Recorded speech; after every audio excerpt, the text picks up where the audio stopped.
टाठो बच्चों अस्सलाम वालेकुम वरहमतुल्लाह। शेमी जमोज हंद बापत छुस बह वलरुक कशर जबान हुंद ब्याख सबक हेक तोह ब्रोह कन हाजिर।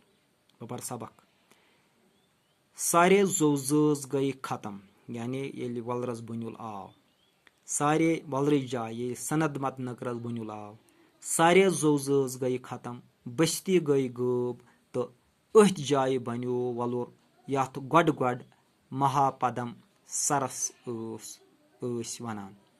वलर इलाकस मज सुम्बलस तो मरकुंडलस दरमियान छे आज ते महापदम नव अख गुंड आबाद यथ ज्यादा पहन दां फसल वबदान छु।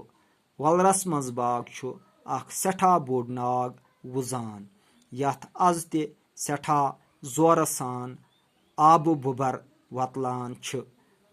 अथ छु बड़नाग वनान।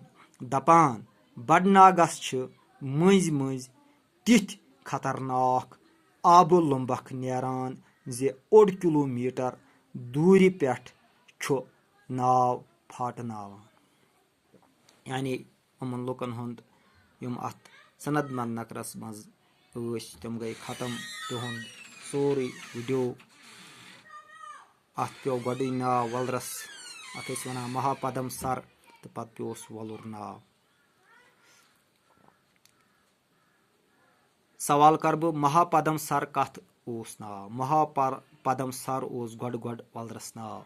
महापदम नव गुंड कथ जाय छे आज ते आबाद। महापदम नव गुंड छे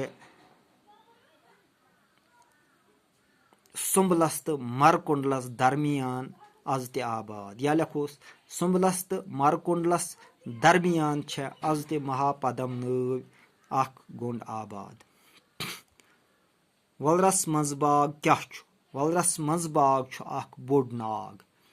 वलरस मज बाग युस नाग छु तथ क्या छु वनान?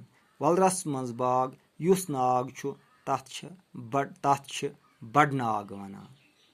यह अजुक सबक। उम्मीद छे जे तुह मसरवियो पन्नी किताब परनस सत दियो लेखनस कुन ते तवज्जो।